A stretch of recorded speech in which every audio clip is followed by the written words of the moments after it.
something approximating mania, and that's what I see when I see him. He's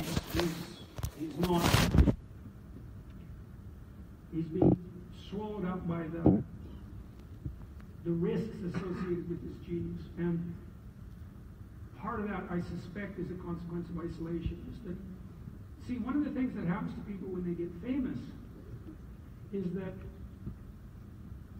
it's very easy for them to lose access to proper social feedback. So this is partly what drives dictators off the deep end, is that they end up surrounded with sycophants who lie to them all the time. They only tell them what they want to hear, and they don't provide them with any corrective feedback. And so, we like to think that we're sane because we're well constituted psychologically, right? That our psyches are well ordered. We're well-ordered individuals. That's not why you're sane, to the degree that you're sane, which is probably not all that sane, by the way. But to the degree that you're sane, the reason you're sane is because you're vaguely tolerable to other people.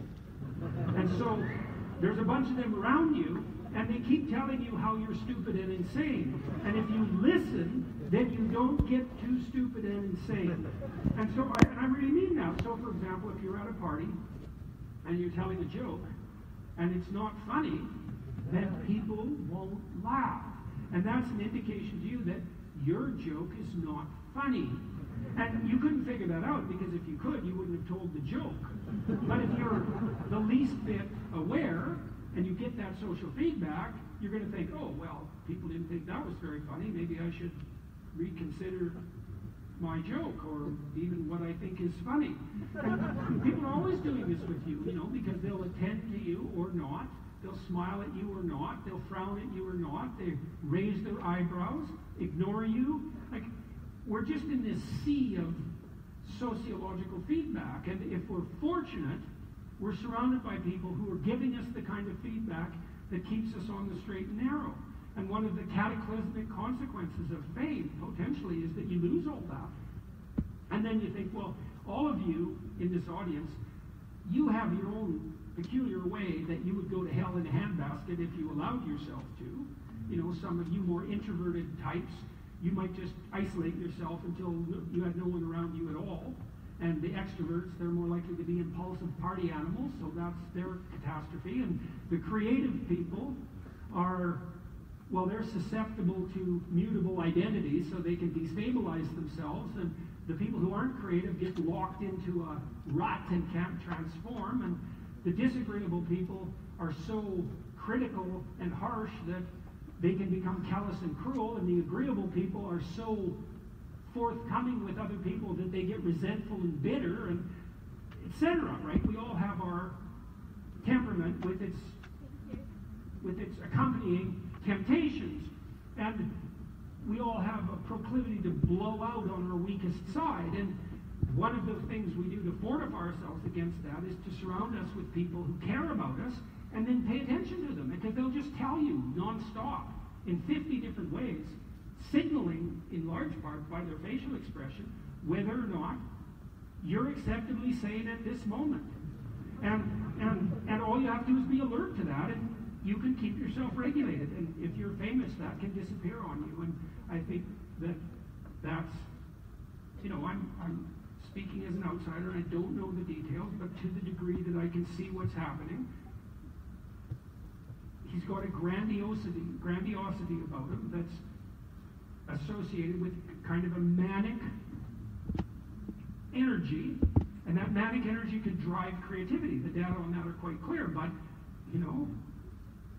you have to have a pretty high opinion of your own creative capacity to put yourself out there in the world, right? To dare to present the thing you created to the world. And you can imagine that binding that property is quite difficult. It's like, well, West is very famous. And so one question that's going to occur to him is something like, I think this occurs to Trump. And I'm not being a cynic about this. It's like, well, how great am I? Right? And the answer can't be not at all, because then you just lock yourself in your room and you'd never come out and you'd never do anything. But the other extreme is, well, I'm the new Messiah. It's like, well, you've probably gone a little too far in that positive direction when you start to entertain those sorts of ideas. But that is a temptation of that manic impulse. It's an impulse towards grandiosity, and that needs to be bounded, and I don't think it's bounded with West. And there's an element of, and I think the paranoid element, which is probably manifesting itself in this anti-Semitism, say, it's like if you're famous and the people around you aren't regulating you anymore, and they want something from you, which is very likely to be the case. Imagine you're a tyrant and all you have around you are sycophants, and the only reason they're around you is because they want the benefits of being associated with you because you're powerful, and they'll just say whatever they need to say to keep their affiliation with you. Then you are surrounded by you're surrounded by a conspiratorial, malevolent force all the time. I mean, Solzhenitsyn did a very lovely job of detailing this out in relationship to Stalin. What did Stalin think of people? He thought they were malevolent, contemptible, cowardly liars who deserved exactly what was coming to them. And why did he think that? Well, because almost everyone who he ever had any contact with was exactly like that. So now, it's easy to stand outside that and say, well, Joseph, if you hadn't been such a savage and psychopathic murdering bully, you might have attracted a higher quality of person, but you get the point, right? You can see that a feedback loop starts to establish itself, and beware of that, right? You got to hope that you're fortunate enough in your life that you surround yourself with people who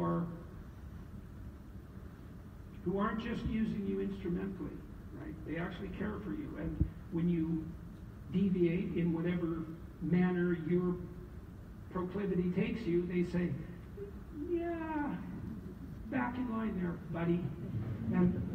And you need that. You cannot do that by yourself. We do not, sanity is not the consequence of merely individual integration. We're way too complicated for that. We have to be regulated by a community. We have to be. We're social to that degree. And so people escape from that and spiral, and I think that's what's happening to West. And he has Milo Yiannopoulos and this Nick Fuentes around him, and I've had some interactions with Milo, and I've watched him, and I have some sympathy for Milo because he had some pretty brutal early experiences, but he's clearly not the sort of person who's going to help Kanye West be sane. And Nick Fuentes is even worse. And so, unfortunately now West is in a position where the two people who appear to be close to him are even in more trouble than him. And so that's just not good. And I just see it's a tragedy playing itself out. It's a real tragedy too, because West is a genuine creative genius. And so it's a catastrophe to see that spiral out of control and be devastated, And so it's sad. It's really sad. But that's what's driving it as far as I can tell. So it's very unfortunate.